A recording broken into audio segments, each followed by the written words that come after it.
మిత్రులారా,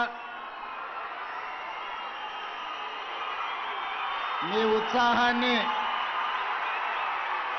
ఒక 10 నిమిషాలు ఓపిక పడితే మనం చాలా విషయాలు మాట్లాడుకునేది ఉన్నది. ఈరోజు ఉగాది పర్వదినమే కాదు,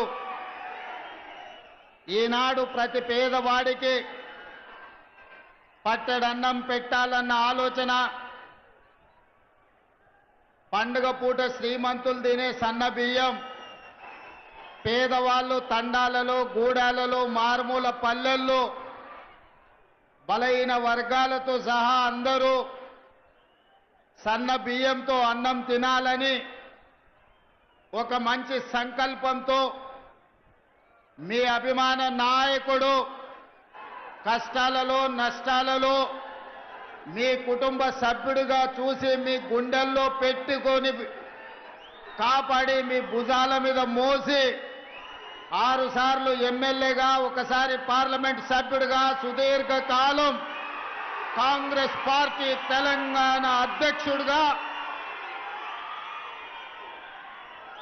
మీరు మోసిన నాయకుడు ఉత్తమ్ కుమార్ రెడ్డి గారి అధ్యక్షతన, అదే విధంగా మా సోదరిమణి మీ ఊరి కోడలు, మా ఊరి ఆడబిడ్డ ఉత్తమ్ పద్మావతి రెడ్డి గారు కోదాడ శాసనసభ్యురాలు,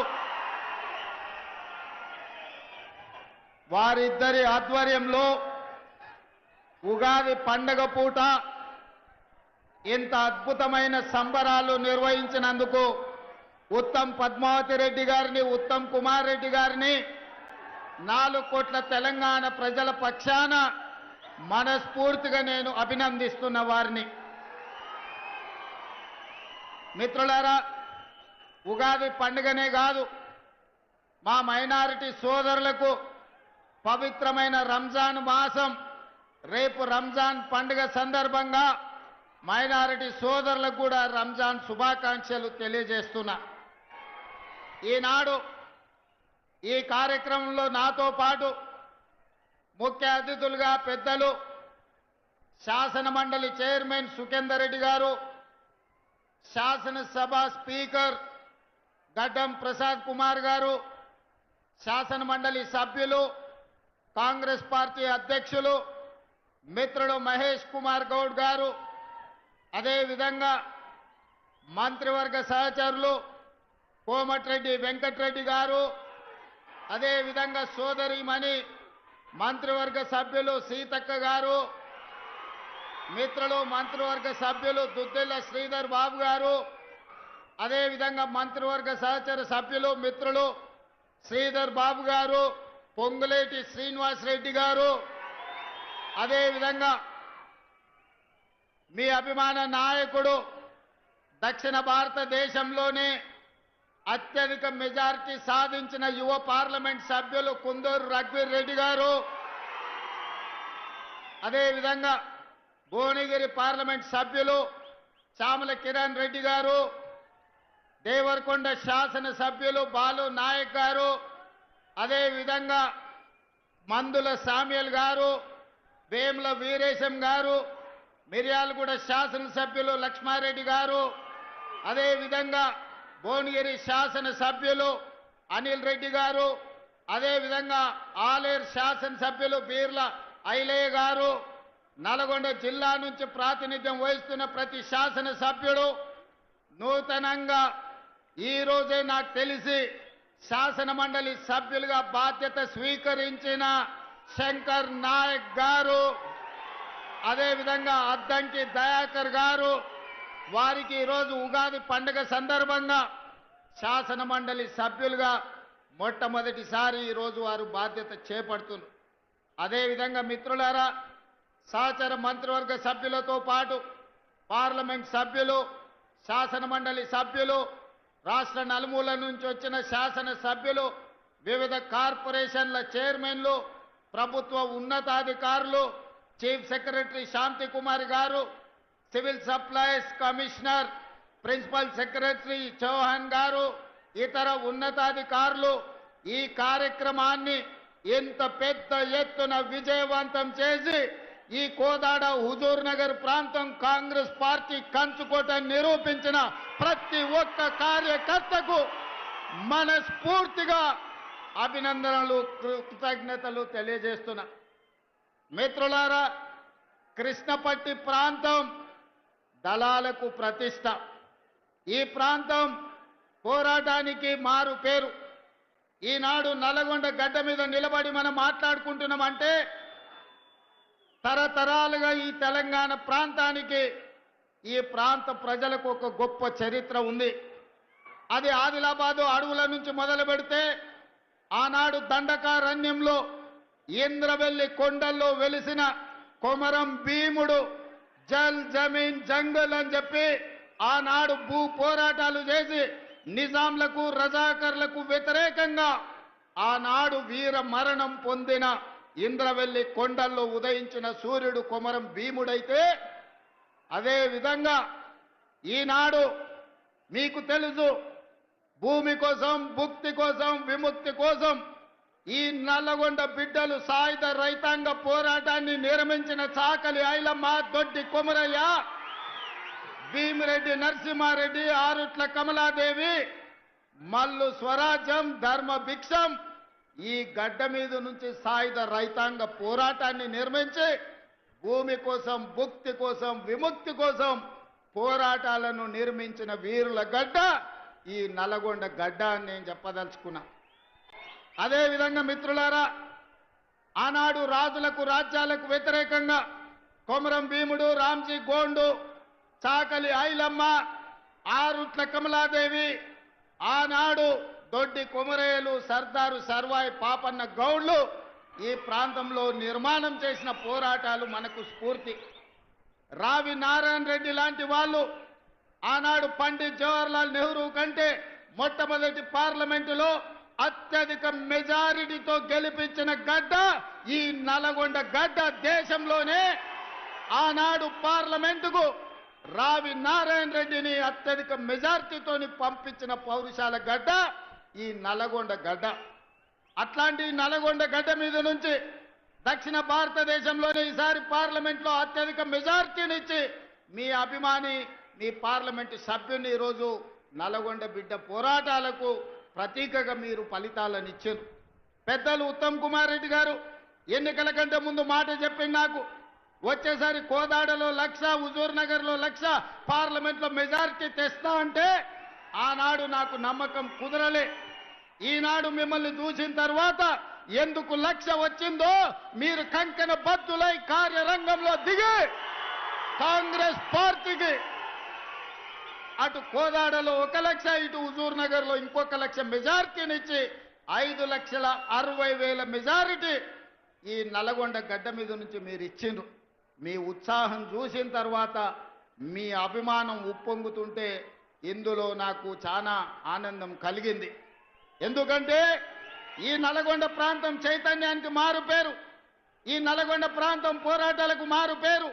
అందుకే ఈ గడ్డ మీద నుంచి వచ్చే నాయకత్వం, ఈ గడ్డ మీద నుంచి వచ్చే తీర్పు ప్రజా తీర్పుగా ప్రజలు గమనిస్తుంటారు. అదేవిధంగా ఆనాడు భూమి కోసం భుక్తి కోసం విముక్తి కోసం పోరాటాలు జరిగిన తర్వాత శ్రీమతి ఇందిరాగాంధీ గారు గుర్తించిన ఈ దేశ ప్రజలు, ఈ పేదవాళ్ళు ఏం కోరుకుంటున్నారో, ముఖ్యంగా దళితులు, గిరిజనులు, ఆదివాసీలు, బలైన వర్గాలు, మైనారిటీలు ఏమి ఆశిస్తున్నారో, ఏం కోరుకుంటున్నారో ఆలోచన చేసి ఆనాడు శ్రీమతి ఇందిరాగాంధీ గారు ఇచ్చిన నినాదం రోటీ కప్డా ఔర్ మకాన్. రోటీ కప్డా ఔర్ మకాన్ నేపథ్యంలో పేదవాడికి కడుపు నిండా అన్నం పెట్టాలి, ఉండడానికి ఇల్లు ఇవ్వాలి, అదే విధంగా పేదవాడిని ఆదుకోవాలనే నినాదంతో ఇందిరాగాంధీ గారు ఈ తెలంగాణ ప్రాంతంలో 25 లక్షల ఎకరాల భూములను పేదవాళ్లకు పంచిపెట్టింది. అగ్రికల్చర్ సీలింగ్ యాక్ట్ తీసుకొచ్చి దొరల దగ్గర ఉన్న వేలాది ఎకరాల భూములను ప్రభుత్వం తీసుకొని దళితులకు, గిరిజనులకు, ఆదివాసీలకు, బలైన వర్గాలకు అసైన్మెంట్ పట్టాల పేరు మీద 25 లక్షల ఎకరాల భూములను ఇందిరమ్మ పంచిపెట్టింది. అందుకే ఇయాలటి కూడా ఇళ్లల్లో దేవుడి ఫోటో పక్కన ఇందిరమ్మ ఫోటో పెట్టుకునే సంస్కృతి మా తండాలలో మా లంబాడ సోదరుల ఇళ్లలో మనం చూడగలం. అదేవిధంగా ఆనాడు రోటీ కప్డవర్ మకాన్ తర్వాత పేదలలో చైతన్యం వచ్చింది. పేదలు పంట పండించాలి, తెల్ల బువ్వ తినాలి అని ఆలోచన చేసింది. అందుకే ఎన్నడో దసరా నాడో, దీపావళి నాడో, ఉగాది పండుగ నాడో తెల్ల బువ్వ తినుడు కాదు, పేదవాళ్లకు తెల్ల బియ్యం పెట్టాలి, తెల్లన్నం ఇవ్వాలి అని ఆనాడు 82, 83లో కాంగ్రెస్ పార్టీ ముఖ్యమంత్రి కోట్ల విజయభాస్కర్ రెడ్డి గారు మొట్టమొదట ₹90 బియ్యము ఇయ్యాలి పేదలకు. పండుగ రోజే కాదు, ప్రతిరోజు వాళ్ళ ఇళ్లలో పండుగ చేసుకోవాలి, తెల్ల బువ్వ పెట్టాలి అని మొట్టమొదట విజయభాస్కర్ రెడ్డి గారు ఆలోచన చేసి పథకాన్ని తెచ్చింది. కానీ పథకం అమలయ్యే లోపల ఎన్నికలు వచ్చినాయి. ఎన్నికల్లో అన్న ఎన్టీఆర్ అధికారాన్ని చేపట్టింది. అన్న ఎన్టీఆర్ అధికారాన్ని చేపట్టిన తర్వాత పేదవాళ్ళ ఆకలి తెలిసినోడుగా ఖచ్చితంగా ఈ పథకాన్ని కాంగ్రెస్ ప్రారంభించింది కాబట్టి నిలిపేయాలన్న ఆలోచన చేయలే. ఆనాడు పెద్దలు జానారెడ్డి గారి సలహా మేరకు, సూచన మేరకు కేవీ సత్యనారాయణరావు గారు లాంటి వాళ్ళు ఈ పథకాన్ని కొనసాగించాలి అని ₹2 కిలో బియ్యం పథకాన్ని ఆనాడు అన్న ఎన్టీఆర్ తీసుకొచ్చి పేదలకు తెల్ల బియ్యం, తెల్లన్నం తినే అవకాశం 83లో కల్పించిండ్రు. ఆనాడు పెద్దలు జానారెడ్డి గారు క్రియాశీలక పాత్ర పోషించిన ఆ కార్యక్రమంలో. ఆ తర్వాత కాలక్రమేణా బియ్యం ఇచ్చుకుంటూ వచ్చినాం. పంటలలో మార్పు వచ్చింది, ప్రజల ఆలోచనలో చైతన్యం వచ్చింది. ఈనాటికి ఆనాడు మొదలుపెట్టిన దొడ్డు బియ్యమే ఈరోజు సివిల్ సప్లైస్ కార్పొరేషన్ సరఫరా చేస్తుంది. ఈ సందర్భంగా వేదిక మీద ఉన్న పెద్దలకి, ఇక్కడికి వచ్చిన యువకులకు గుర్తు చేయాలి, పేదవాళ్ళ ఆకలి తీర్చడానికి ఆనాడు పబ్లిక్ డిస్ట్రిబ్యూషన్ స్కీమ్. ఈరోజు మనం ఏదైతే రేషన్ షాపులు అంటున్నామో 1957లో పండిత్ జవహర్లాల్ నెహ్రూ గారు మొట్టమొదట ఈ ప్రాంతంలో ప్రధానమంత్రిగా ఉన్నప్పుడు పేదలకు ఆహార భద్రత కల్పించాలని 70 ఏళ్ల క్రితమే పీడీఎస్ విధానాన్ని కాంగ్రెస్ పార్టీ తీసుకొచ్చింది. ఇవాళ ఆ పౌర సరఫరాల శాఖనే దొడ్డు బియ్యం పథకాన్ని అమలు చేస్తుంది. మేం బాధ్యత చేపట్టిన తర్వాత 2000 పైగా మిల్లర్లు ఉన్నాయి ఈ ప్రాంతంలో. రైసు మిల్లులకు ప్రతిదీ మిర్యాలగూడ, హుజూర్ నగర్, కోదాడ ప్రాంతంలో దేశంలోనే అత్యధికంగా ఒడ్లు పండించే ప్రాంతం. ఇవాళ నల్గొండ జిల్లాలో 12 లక్షల ఎకరాలలో వరి పండిస్తున్నారంటే ఇక్కడి రైతాంగం ఒడ్లు ఎన్ని పండిస్తారో. ఈ రోజు ఈ దేశంలోనే అత్యధికంగా ఒడ్లు పండించే రైతులు ఈ ప్రాంతంలో ఉన్నారు. ప్రభుత్వం ఏర్పడ్డ తర్వాత పెద్దలు ఉత్తమ్ కుమార్ రెడ్డి గారితో మాట్లాడినా. మేము సివిల్ సప్లైస్ కార్పొరేషన్ సమీక్ష చేసినాం. మిల్లర్ల దగ్గర ఆనాటి ప్రభుత్వం 21,000 కోట్ల రూపాయల వడ్లను మిల్లర్ల దగ్గర తాకట్టు పెట్టింది. మిల్లర్లను పిలిచి సమావేశం పెట్టి ప్రభుత్వం 21,000 కోట్ల రూపాయల వడ్లు మీ దగ్గర దాచిపెడితే ఎక్కడునే లెక్క చెప్పుండ్రి, లెక్క చెప్పకపోతే పైసలు కట్టుండ్రి అంటే పైసలు కట్టేటోడు లేడు, వడ్లు ఇచ్చేటోడు లేడు. అదేవిధంగా ఈరోజు రేషన్ షాపుల్లో దొడ్డు బియ్యం పోతే ఉచితంగా ప్రతి మనిషికి రాష్ట్రంలో 3 కోట్ల మందికి ప్రభుత్వం ఉచిత బియ్యం ఇస్తే ఆ బియ్యం ₹10 మళ్ళా మిల్లర్లే కొంటుండ్రు. ఆ మిల్లర్లు మళ్ళా ప్రభుత్వానికి ₹30 సరఫరా చేస్తున్నారు. ఈ సైక్లింగ్ మొత్తం అన్ని చూసినాం, ఆలోచన చేసినాం. ఇవాళ ముఖ్యమంత్రిగా ఎన్నో రకాల ప్రయత్నం చేసినాం. 7,000 కోట్ల రూపాయల వడ్లను అమ్మాలని టెండర్లు పెట్టినాం. ఇవాళకి 3,000 కోట్లకు సంబంధించిన వడ్లే వచ్చినాయి, కానీ మిగతా మిల్లర్లు సహకరిస్తలేరు. దీనికి ప్రధానమైన కారణం దొడ్డు బియ్యం ఇవ్వడంతో పేదవాళ్ళు దొడ్డు బియ్యం ఈరోజు వండుకుంటలేరు, తింటలేరు. ప్రతివాడు సన్న బియ్యం తినాలన్న ఆలోచన, కుటుంబాల ఆర్థిక స్థితిగతులు మెరుగాయి. ఈరోజు మనం పంచిపెట్టే దొడ్డు బియ్యం పేదవాడు వండుకుంటలేడు, తింటలేడు. ఇది మిల్లర్ల మాఫియా లేకపోతే దళారుల చేతుల్లోకి ఈ దొడ్డు బియ్యం వెళ్ళి 10,000 కోట్ల రూపాయలు ప్రతి సంవత్సరం దళారుల దోపిడీకి గురైతున్నాయి.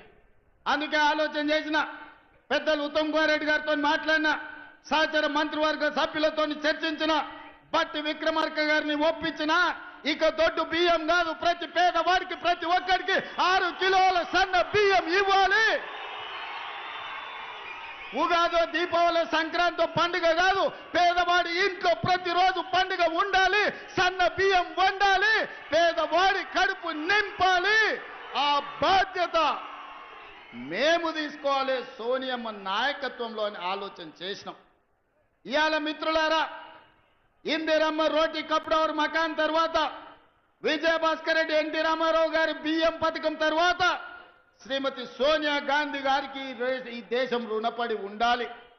చట్టబద్ధత లేదు, అందుకే ఆహార భద్రత చట్టాన్ని పార్లమెంటులో తెచ్చి పేదవాడికి తినడానికి అవసరమైన అన్ని వసతులు ఏర్పాటు చేయాలని ఆహార భద్రత చట్టం శ్రీమతి సోనియా గాంధీ గారు పార్లమెంటులో తెచ్చి పేదవాడి ఆకలి తీర్చడానికి సోనియమ్మ చట్టాలు చేసింది. పెద్దలు చెప్పేటోళ్ళు, మా నాయనమ్మ చిన్నప్పుడు అనేది, భార్య జీతం చూస్తుంది, అమ్మ ఆకలి చూస్తుందని. భార్య మొగుడుకొచ్చే జీతం లెక్కేస్తుందంట, అమ్మనేమో కొడుకు కడుపులో ఉన్న ఆకలిని అంచనా చేస్తుందంట.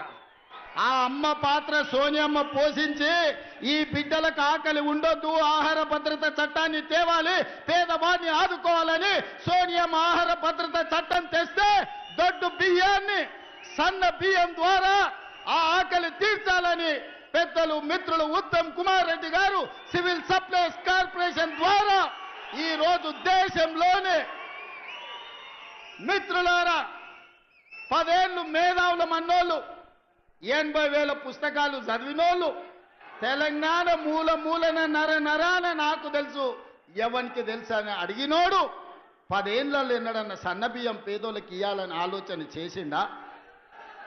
మీరు ఒరేస్తే ఉరేసుకున్నట్టే అని మిమ్మల్ని భయపెట్టిండు.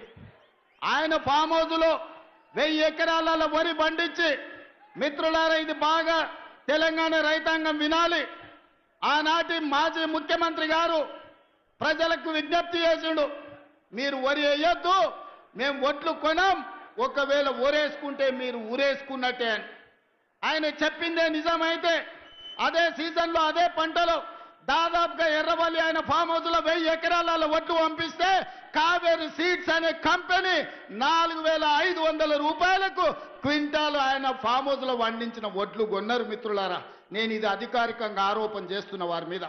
నేను అడుగుతున్న తెలంగాణ రైతాంగాన్ని, మనం పండించిన ఒడ్లు 2,000 కొనేటోడు దిక్కు లేదు, రైతులు ఊరేసుకుంటుంటే ఒడ్లు కొనక చంద్రశేఖరరావు గారు ఫామ్ హౌస్లో పండించిన ఒడ్లు 4,500 రూపాయలకు క్వింటాల్ కొన్నారంటే అవి ఒడ్లా లేకపోతే అందులో బంగారం పండుతుందా అని నేను అడుగుతున్నా.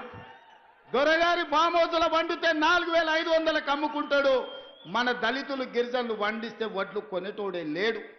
అందుకే నేను ఉత్తమ్ కుమార్ రెడ్డి గారు, బట్టి విక్రమార్క గారు ఆలోచన చేసినాం, చర్చించినాం. ఎంత ఖర్చైనా పర్వాలేదు, ఎన్ని కోట్లైనా పర్వాలేదు, పేదలు పండించిన ప్రతి చివరి గింజ వరకు ప్రభుత్వమే కొంటుంది. సన్న ఒట్లు పండిస్తే 500 బోనస్ ఇస్తామని చెప్పి నిర్ణయించి ఇవాళ 500 రూపాయల బోనస్ ఇస్తున్నాం. నల్గొండ వాళ్ళు తెలివైన వాళ్ళు, చైతన్యం ఉన్నోళ్ళు ఏదైనా అడ్వాన్స్గా అందిపుచ్చుకుంటారు. అందుకే 12 లక్షల వరి పండిస్తే మీ వాళ్ళే 8 లక్షలు ఇవాళ సన్న ఒట్లు పండిస్తూ రాష్ట్రంలోనే అత్యధికంగా సన్న ఒట్లు పండించేది నల్గొండ జిల్లా. ఇవాళ అత్యధికంగా రుణమాఫీ జరిగినా, అత్యధికంగా సన్న ఓట్లకు బోనస్ వచ్చినా అది నల్గొండ జిల్లాకే అత్యధికంగా వచ్చింది. అది మీ చైతన్యానికి, మీ పట్టుదలకు మారు పేరు. ఇవాళ అందుకే పండించిన రైతుకు బోనస్ ఇవ్వాలి, వినియోగదారుడు పేదవాడికి కడుపు నిండా తెల్లన్నం సన్న బియ్యం పెట్టాలి అని ఇవాళ సన్న బియ్యం పథకాన్ని ఇవాళ హుజూర్ నగర్ గడ్డ మీద మనం ప్రారంభించుకున్నాం. మిత్రులారా, ఆనాడు కొమరం భీముడు మొదలుపెట్టిన జల్ జమీన్ జంగిల్ పోరాటం నుంచి ఆ తర్వాతి తరంలో చాకలి అల్లయ్య, దొడ్డి కుమరయ్య భూమి కోసం, భుక్తి కోసం, విముక్తి కోసం రావి నారాయణ రెడ్డి, ఆరుట్ల కమలాదేవి ధర్మ భిక్షం చేసిన పోరాటం, సాయుధ రైతాంగ పోరాటం తర్వాత ఇందిరమ్మ తెచ్చిన రోటీ కప్డవర్ మఖాన్ పథకం తర్వాత విజయభాస్కర్ రెడ్డి, ఎన్టీ రామారావు తెచ్చిన బియ్యం తెల్ల బియ్యం పథకం తర్వాత ఈనాడు గొప్ప పథకం ఏదైనా ఉంది అంటే ఈనాడు మనం ప్రారంభించుకున్న సన్న బియ్యం పథకం చరిత్రలో నిలబడుతుంది. ఆ చరిత్రకు హుజూర్ నగర్ వేదిక కావడం తెలంగాణ ప్రజల యొక్క అదృష్టం అని చెప్పి ఈనాడు నేను చెప్పదలుచుకున్న మిత్రులారా. ఇది ఆషామాషి పథకం కాదు. ప్రభుత్వం ఎవడో ఇష్టం ఉన్నోడో ఇష్టం లేనోడో వస్తే ఈ పథకాన్ని రద్దు చేసే పథకం కాదు. చరిత్రలో ఎవరు వచ్చినా ఎన్ని తరాలు మారినా ఏ ప్రభుత్వం ఎవరు ముఖ్యమంత్రి అయినా ఈ సన్న బియ్యం పథకాన్ని రద్దు చేసే ధైర్యం చేయరు. ఇది శాశ్వతంగా చరిత్రలో నిలిచిపోయే పథకం. ఆ పథకాన్ని ఇయ్యాల మీరందరూ వేలాది మంది యువకులే కాదు, వేలాది మంది ఆడబిడ్డలు హెలికాప్టర్ నుంచి నేను చూస్తే చీమల దండే హుజూర్ నగర్ వైపు కదులుతున్నట్టుగా కృష్ణా నది మొత్తం ఉవ్వెత్తున ఉప్పొంగి సునామీలో హుజూర్ నగర్ కమ్మేసినట్టుగా మిమ్మల్ని అందరినీ గాల్లో నుంచి చూస్తుంటే ఒక ఉద్వేగం ఈ రోజు నాకు అనిపిస్తుంది. నా గుండెల్లో ఒక భావోద్వేగం ఉంది. ఈ చైతన్యానికి ఈరోజు మీరందరూ ప్రతీక. అందుకే మిత్రులారా, చాలా విషయాలు మాట్లాడాలని ఉన్నది, కానీ ఆలస్యమైంది. ఒక్క మాట చెప్పదలుచుకున్నా. ఈ నల్లగొండ కోసం ఆనాడు పండిత్ జవహర్లాల్ నెహ్రూ గారు మొదలుపెట్టిన నాగార్జున సాగర్ కావచ్చు, ఈ కృష్ణా పరివాహక ప్రాంతంలో మొదలుపెట్టిన శ్రీశైలం ప్రాజెక్టు కావచ్చు, కల్వకుర్తి, భీమా, నెట్టంపాడు, కోయిలసాగరు, ఆర్టీఎస్, ఈ ప్రాజెక్టులనే కాకుండా ఎస్ఎల్బిసి టన్నెల్, ఎలిమిలేటి మాధవరెడ్డి ఎత్తిపోతల పథకాలు, ఇవన్నీ ప్రాంత రైతాంగాన్ని ఆదుకోవడానికి మొదలుపెట్టినాం. తెలంగాణ వచ్చినప్పటి నుంచి 10 ఏళ్ళు ముఖ్యమంత్రిగా ఉన్న చంద్రశేఖరరావు గారు ఎస్ఎల్బిసి టన్నెల్ను 10 కిలోమీటర్లు ఆడతా పాడతా సంవత్సరానికి 1 కిలోమీటర్ పూర్తి చేసిన ఎస్ఎల్బిసి టన్నెల్ పూర్తయి 3,60,000 ఎకరాలు నల్గొండ జిల్లాకు నీళ్లు వస్తుండే మీ మీద కక్ష గట్టి, మీ మీద పగబట్టి ఎస్ఎల్బిసి టన్నెల్ను పడావు పెట్టే మళ్ళీ ఈ రోజు మనం వచ్చినాక ప్రారంభించుకున్నాం. ఆనాడు ఎస్ఎల్బిసి టన్నెల్ ఆషమాషిగా రాలే. కోమటిరెడ్డి వెంకటరెడ్డి గారు, జానారెడ్డి గారు, రాజశేఖర రెడ్డి గారితో కొట్లాడి మాకు నీళ్లు కావాలి, కృష్ణానది జలాలు మాకు రావాలి అని చెప్పి ఎస్ఎల్బిసి టన్నెల్ను ఆనాడు 2005-6లో ప్రారంభించుకున్నారు. మరి 44 కిలోమీటర్లలో 34 కిలోమీటర్లు పూర్తయిన ఎస్ఎల్బిసి టన్నెల్ 10 ఏళ్లలో చంద్రశేఖరరావు సంవత్సరానికి 1 కిలోమీటర్ పూర్తి చేసిన ఎస్ఎల్బిసి పూర్తి అవుతుండే, కానీ చెయ్యలే. ఆయనకి మీ ఓట్ల మీద దాస ఉంది, మీ సీట్ల మీద దాస ఉంది, కానీ మీ నీళ్ల మీద దాస లేదు, మీ కష్టాలను తీర్చాలన్న ఆలోచన లేదు. అందుకే ఇవాళ పౌర సరఫరాల శాఖ అయినా, ఇవాళ సాగునీటి పారుదల శాఖ అయినా మీ హుజూర్ నగర్లో ఉంది. పోయిన సంవత్సరం 24,000 కోట్లు ఈ శాఖకు నిధులు ఇచ్చి ఉత్తమ్ కుమార్ రెడ్డి గారి నాయకత్వాన తెలంగాణలో పడవబడ్డ ప్రాజెక్టులను పూర్తి చేయాలి. కాళేశ్వరం కుప్పగూలిన ఆయన కాళేశ్వరం అంటాడు, మా ఎంకన్ననేమో అది కూలేశ్వరం అంటాడు. 3 ఏళ్లలో 1,00,000 కోట్లు మింగిండు, కట్టిండు, కూలింది. నేనేం చెప్పినా అంటే పని మంత్రుడు పందేస్తేనంట కుక్కతో దానికి కూలిపోయిందంట. ఎక్కడైనా ఎవడైనా 1,00,000 కోట్లు పెట్టి కట్టిన ప్రాజెక్టు 3 ఏళ్లలోనే కూలిపోయేది. ఈ దేశంలోనే కాదు, ఈ ప్రపంచంలో ఎప్పుడైనా జరిగిందా? కాళేశ్వరం అయిన ప్రపంచంలో 8వ వింత అన్నాడు. నాయన అది 8వ వింత కాదు, ప్రపంచంలో ఏకైక వింత. 1,00,000 కోట్లు పెట్టిన కాళేశ్వరం 3 ఏళ్ల కుప్ప కూలిందంటే మిమ్మల్ని ఊరేసిన పాపం పోదు మీది. 1,00,000 కోట్లు ప్రజల సొమ్ము దిగమింగి కాళేశ్వరం కట్టి కూలగొడితే కూడా మొన్నటి వానకాలంలో రైతులు కష్టపడి శ్రీరామ్ సాగర్, శ్రీపాద ఎల్లంపల్లి ప్రాజెక్టుల కింద, శ్రీశైలం, నాగార్జున సాగర్, భీమా, కోయిల్ సాగర్, నెట్టంపాడు లాంటి ప్రాజెక్టుల కింద 1,56,00,000 మెట్రిక్ టన్నుల వడ్లు ఉత్పత్తి చేసి దేశంలోనే అత్యధికంగా వడ్లను పండించిన రాష్ట్రంగా తెలంగాణ చరిత్రలో ఉంది. ఈసారి యాసంగిలో కూడా అత్యధికంగా వడ్లు పండే పరిస్థితి ఉన్నది. ఇవాళ మిత్రులారా, అందుకే మీ శ్రమ ఎక్కడికి పోదు.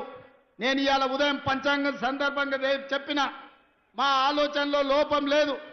మేము ఒక సంకల్పాన్ని పెట్టుకుంటే మంచి ఆలోచనతో, మంచి బుద్ధితో ఏ సంకల్పాన్ని పెట్టుకున్నా, నేను మొట్టమొదటిసారి జడ్పీటీసీ ఇండిపెండెంట్గా నిలబడ్డప్పుడు ప్రజలకు చెప్పిన ప్రజా సేవ చేయడానికి నేను వచ్చినాను. నా సంకల్పం మంచిది కాబట్టి ప్రజలు నన్ను ఆశీర్వదించారు. 9 నెలలకే ఎమ్మెల్సీ ఇండిపెండెంట్గా నిలబడ్డా. మా జిల్లా ప్రజలకు చెప్పిన ఏదో ఒక రోజు జిల్లాకు మంచి పేరు తెస్తా నన్ను ఆశీర్వదించండి అంటే 2007లో ఎమ్మెల్సీగా ప్రజలు ఆశీర్వదించారు.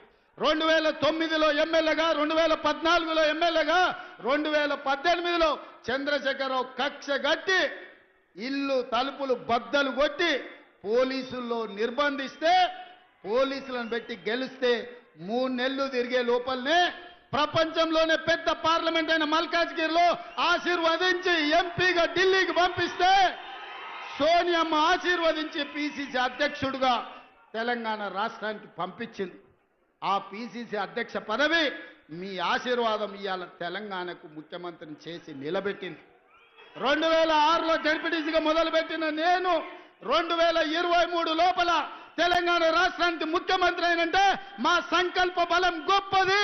పేదవాళ్లకు సేవ చేయాలి, పేదవాళ్ల గుండెల్లో శాశ్వతంగా గుర్తింపు ఉండాలి అని సంకల్పించడం కాబట్టే ఇవాళ మీ ముందు నిలబడి మాట్లాడగలుగుతున్నా. ఉద్దండులైన నాయకులు వేదిక మీద ఉన్నా ఈరోజు దేవుడు కరుణించిండు, మీరు ఆశీర్వదించిండ్రు తెలంగాణ రాష్ట్రానికి ముఖ్యమంత్రి అయిన. ఇవాళ ప్రవేశపెట్టే పథకాలకు కూడా కొంతమంది పిల్లి శకునాలు పలుకుతున్నారు. గోడ మీద ఉండే బల్లి శకునం పలికేదంట, కుర్చీలో పడి సచ్చిందంట. ఇవాళ టీఆర్ఎస్ వాళ్ళ పరిస్థితి గట్లుంది, శకునం పలికే బల్లి కుర్చీలో పడి సచ్చిందని. ఇవాళ వాళ్ళు శాపనార్థాలు పెడుతున్నారు ఎట్లిస్తారని. మాకు సంకల్ప బలం ఉన్నది, ఈ పథకాలను అమలు చేస్తాం. నేను ఈరోజు చెప్తున్నా 3,10,00,000 మందికి ప్రతి వాడికి 6 కిలోలు సన్న బియ్యం ఇస్తాము. ఎన్ని వేల కోట్ల ఖర్చు అయినా పెడతాము. రైతు రుణమాఫీ చేస్తామన్నావు.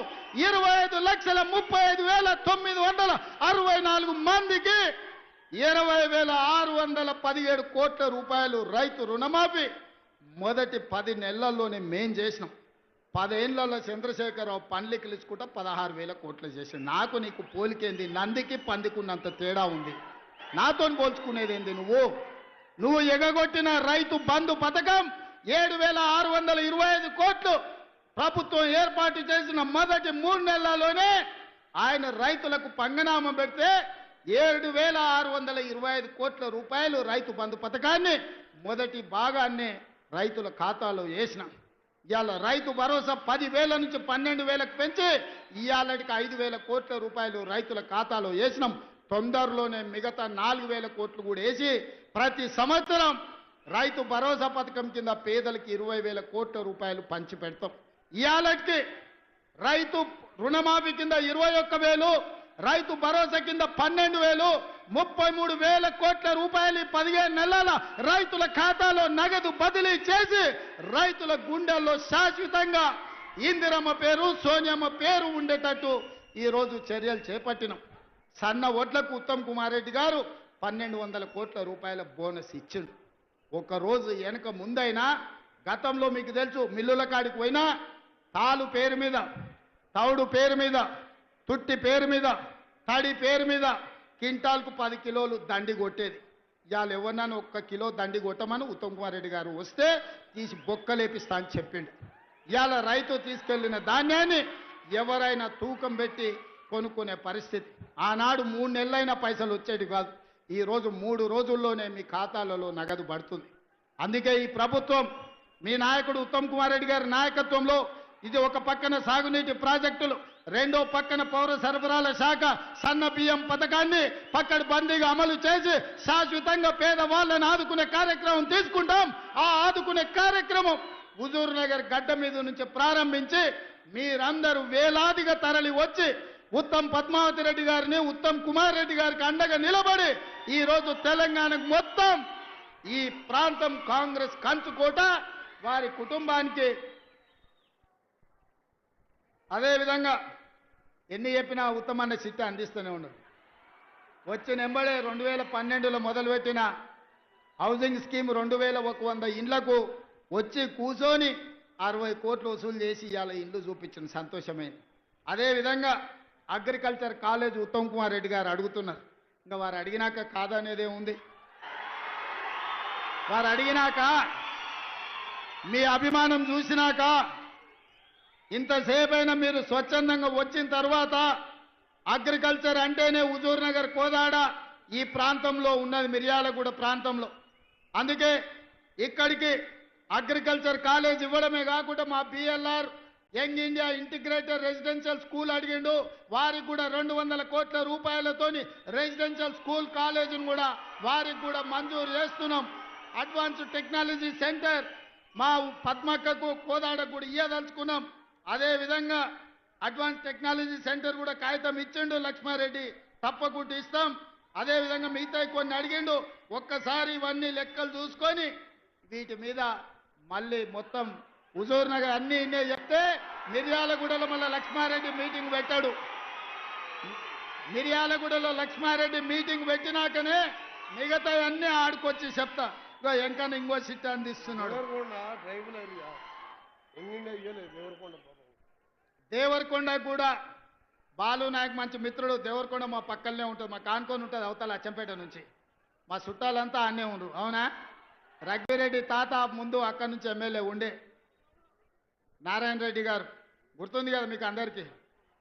సో అందుకే దేవరకొండ కూడా యంగ్ ఇండియా రెసిడెన్షియల్ స్కూల్ అని అన్నారు. తప్పకుండా దేవరకొండకు పోయే ప్రకటిస్తా.